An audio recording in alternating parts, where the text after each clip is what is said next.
Afternoon, guys. I'm Dave Canterbury with Self-Reliance Outfitters in the Pathfinder School. What I thought we'd do tonight is I've got a basic class out here tonight with about 30 people in it. And they're going to be camped across the creek from me tonight on their final exercise, sleeping in their survival-style shelters. And at the Pathfinder School, when we have students sleeping out in a woodland area like this, all of the instructors stay with the students. So what we're going to do is we're going to set them up right across the creek here. Instructors will be right there. I've got this hunting camp set up on this side, so I thought what I'd do tonight is I got this new tent that I've been wanting to kind of go over with you guys. That is an Italian military new old stock, what they call a pup tent.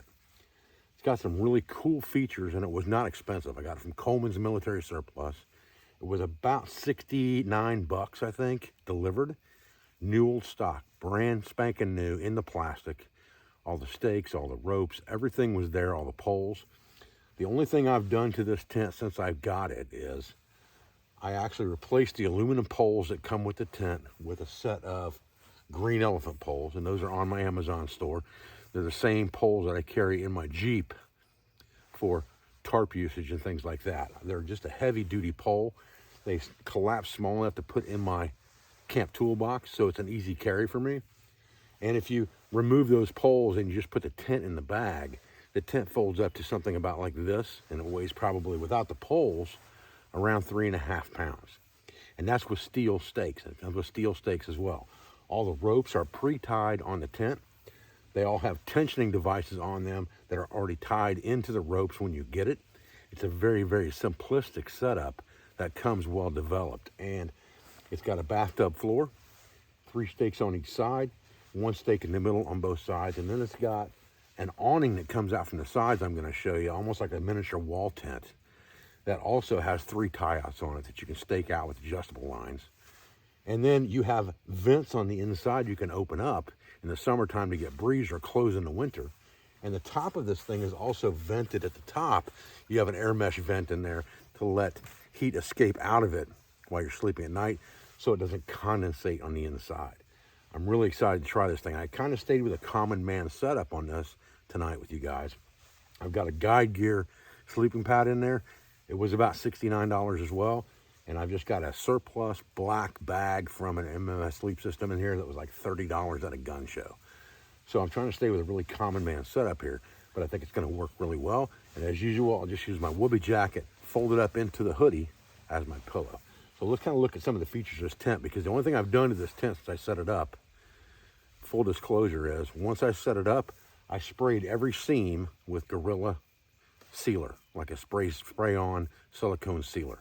So I sealed every seam on it. It's got doors on both ends that are exactly the same, that actually roll up and are toggled in.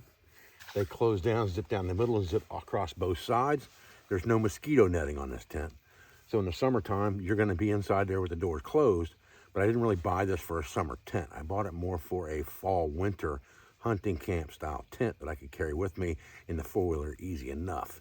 And it wouldn't take a long time to set up, and didn't have a really large footprint.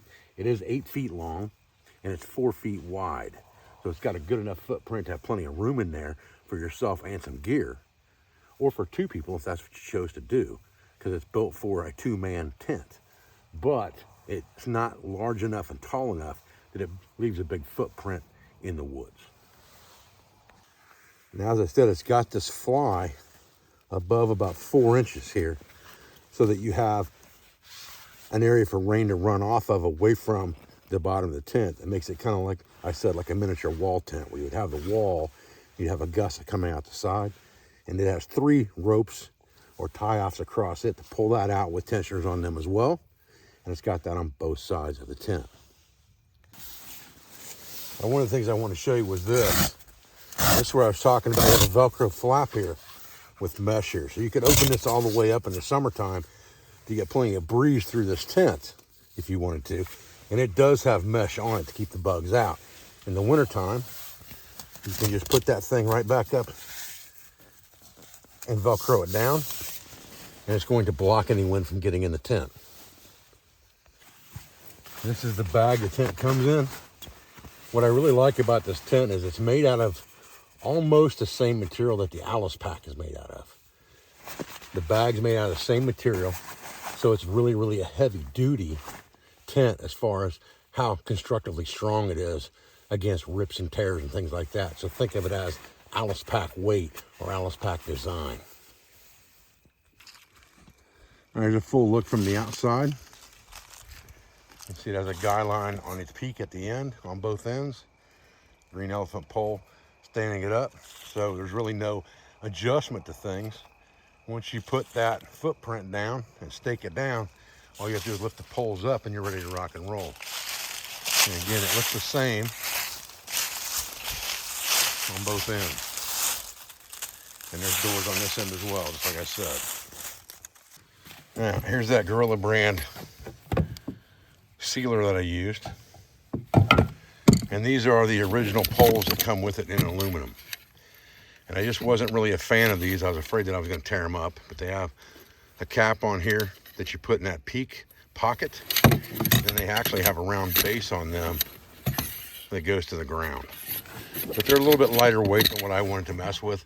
I wanted to make sure I had something heavy duty, so I put those green elephant poles in there, adjusted them to the right height, and just left them there. Like I said, they'll fit in this box just as easy when they're folded up, and the weight's inconsequential when I have conveyance.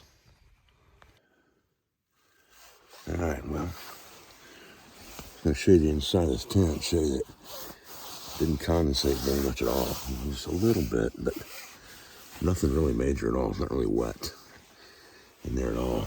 Most of it goes out to the vents, and it's time for me to get up for my shift to fire watch and check on students. So I'm getting up now and going to hang out with Mike Johns for the next 2 hours till we wake the students up and the rest of the instructors. I'll see you guys in a bit. Right, it's morning out here. Breaking camps down, doing shelter inspection. 29 people in this wood line here along a back trail. Shelter's been inspected. They're packing down. We're getting ready to take them over and do water collection, have that discussion, and head back to camp for a final.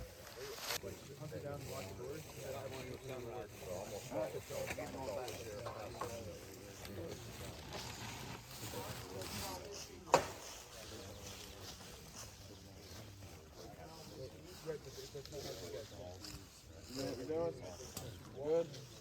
Good. Everybody's good to go?